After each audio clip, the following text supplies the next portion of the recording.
Bir gün bir çalışmada belki de söyledim. Sizin diyor mesela dünyanız o kadar önemsiz ki. Şimdi o kadar kıymetlendiriyoruz ediyoruz. Evet gerçekten de öyle. Fakat önemi bu kadar önemsiz olmasında.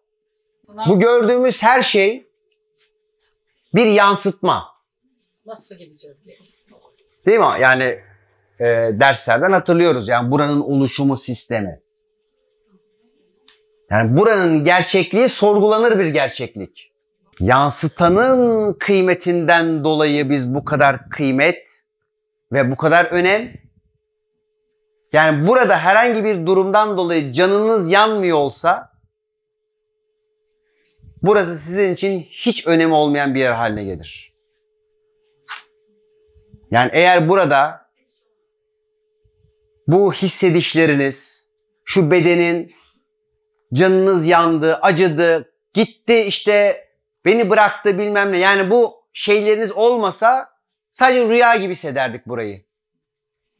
Ancak o topraklayıcı unsurlarla biz kendimizi burada hissedebilecek bazı malzemeleri kullanıyoruz ve kendimizi burada hissediyoruz.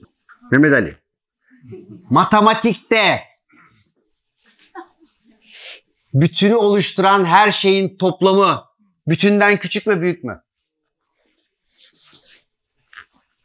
Bütünü oluşturan her şeyin toplamı bütünden küçük. Zaten bütünü tarif etme ile ilgili bir nokta var.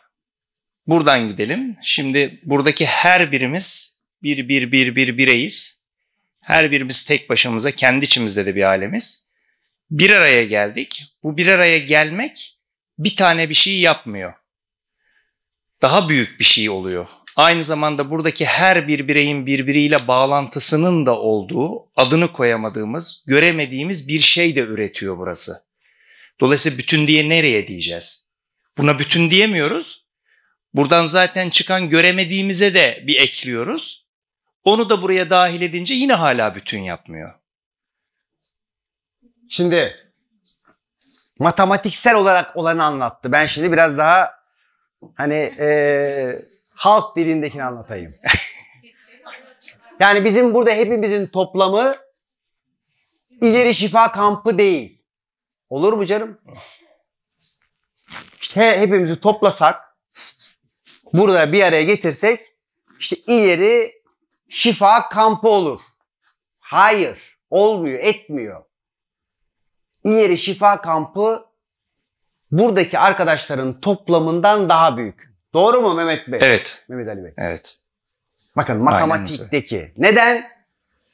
Çünkü burada her birimiz arasında bir sürü duygular, düşünceler, bağlar, bilmem neler, bir şeyler tık tık tık tık oluşuyor ya. Bütün bu bağ ve bağlantıların da toplamı ve ondan da daha büyük. Bir tane daha bir şey ekleyebilir miyim hocam? Ekle. Dünya ünlü bir profesör, beyin profesörü, Türkem'de. İsmini şimdi söylemeyeyim, daha rahat olsun. Söylediği cümle şu: beyni incelerken gördüğü şeylerde en iyi beyin ameliyatı yapacak olan cerrahlar bundan sonra öğretmenler olacak diyor. Aslında öncesinde de öyle. Öğretmenden kasıt algıladığımız anlamdaki genel öğretmen bakışını alalım. İşte Ünal Hoca öğretmenimiz, öyle düşünün. Dolayısıyla orada bir şey daha üretiyor ki yeni keşfedilen bir şey. Şu ana kadar bilmediğimiz, göremediğimiz bir şey ama var olan bir şey. Bilimin ilerlemesi de böyle zaten. O kadar güzel bir nokta ki şu ana kadar maddenin en küçük parçası ne? Atom diye biliyoruz. Zaman geçti ki o atom kavramının maddenin en küçük parçası olmadığı anlaşıldı. Elektronlar, nötronlar, protonlarla ilgili bir bilgi geldi. Aralarındaki boşluğun bilgiyle, bilgitronla doldurulduğunu yeni öğreniyoruz. Bazıları hala bilmiyor. Şimdi bunun üzerine bir şey daha keşfedildi. Nobel ödülü de aldı. Bununla ilgili inşallah güzel çalışma gelecek. Orada da şu var. Artık en küçük parça, bütün o atomları düşünün, insanları düşünün, evreni düşünün, yıldızları düşünün. Bunların birbiriyle olan bağlantısı ve orada oluşan ilişkinin varlığı her şeyi yaratıyor. Dolayısıyla en küçük parça atom değil, bağlantıların oluşturduğu, adını da aslında tam koyamadıkları bir şey. Bizde bu biraz daha anlamak için daha uygun. Bir bilim adamı buna baktığı zaman dokunamadığı bir şeye tanımsız bıraktığı için çıkamıyor işin içinden. Ama iman denilen kavram devreye girdiği zaman orayı algılamak daha kolay oluyor.